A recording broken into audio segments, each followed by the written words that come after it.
Okay guys, so welcome back to the channel. So today we're going to be doing something completely different than what you're used to seeing on here. And that's going to be talking about bicycling. So before we get this video started guys, just keep in mind, I only ride on the weekends. I'm not like the hardcore, ride every day bicyclist guy. That is not me. That's you, great, but that's not me guys. So we're only doing it on the weekend just for fun, no competitiveness, none of that. That's not me. Maybe one day, but nowhere in the near future. So let's go ahead and get the video started. So this is my Schwinn 21 speed road bike. This is geared more towards road. It's not 100% road bike. It does have a little bit bigger of a tire than a dedicated road bike, but it's about 75%. It's geared more to the road. And the difference is it does have a bigger tire. This is a 700 centimeter. So I believe that it's about 28 or 29 inches. I think that's what it converts to. Somewhere around there. And on these road bikes, they actually take a lot of air pressure. So these hold 74 PSI. And keep in mind, guys, on the truck, I only run 75 PSI. So it's kind of mind-boggling that these little inner tubes can hold so much air pressure. So that's something to keep in mind. So far, I really like this bike. I picked it up at the beginning of 2020, and I was planning on riding it around the neighborhood only. And I decided instead of getting a mountain bike, which I've had several of those, instead of getting like the mountain bike style, that we'd go ahead and try a road bike. And so far, it's been really good, guys. If you've never ridden a road bike, these things are crazy fast. I am going to say probably twice as fast as my normal mountain bike that I've had. They are ridiculously fast. The only downside is they don't have as much suspension. They have the front forks, of course, but they don't have the suspension in the middle of the frame. The frame is real rigid. So it's great for the road, and you can do a little bit of trail riding if it's just dirt and it's mostly flat. But if you start getting into like, big hills, or if you're starting to go into like the gravelly stuff, that is not what this bike is made for. So that's one thing to keep in mind when you're purchasing yours. So far this has been pretty good for me though. I spent 200 bucks on it, rolled the dice on it. $200 is not a lot of money to get into one of these road bikes. It is not a lot at all. It is a very, very cheap price. Usually if you want to get a decent one, they're going to be about $500 and up. So I picked this one up for 200 bucks, and so far I really like it. The only thing I did not like so far was the seat that it comes with. So that is not the actual seat that it came with. And I know a lot of you are probably not going to like this one. Y'all are going to think it's big, it's ugly, it's obnoxious, whatever. But I will tell you guys, it makes all the difference in the world. The road bikes come with that little skinny seat. And that's okay if you're doing like, competitive riding and stuff, but for me, it just wasn't worth it. It was just, at the end of the day, it just hurt, You didn't want to sit down on it. It wasn't comfortable.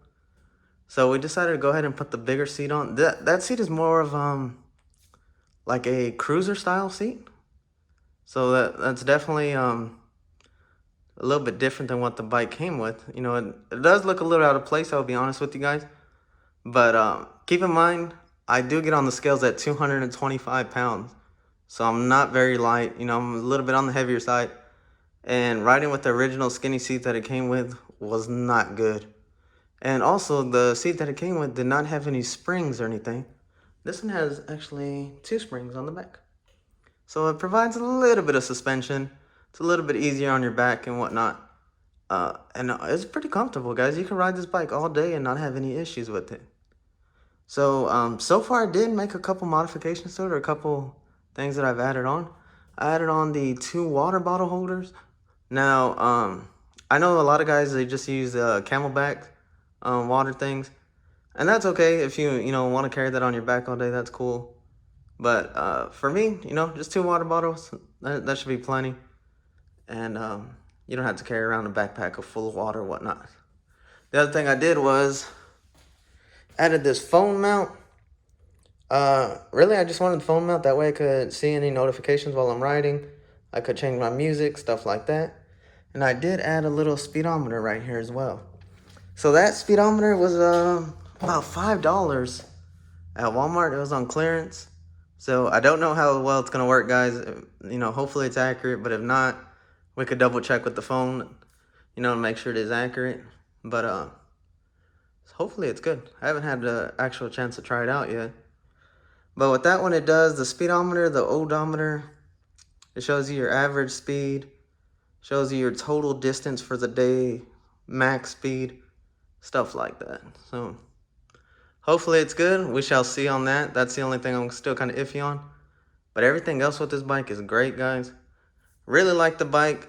If you're looking to get a road bike, keep in mind though, guys, it's really only made for the road. It's really only made for the streets, paved trails. So if you plan on staying on paved trails or stuff like that, you know, this is a decent starter bike. But if you plan on doing any off-roading whatsoever, this is not the one for you guys. At the end of the day, this will hurt your back if you were to take it off-road and try any stuff like that.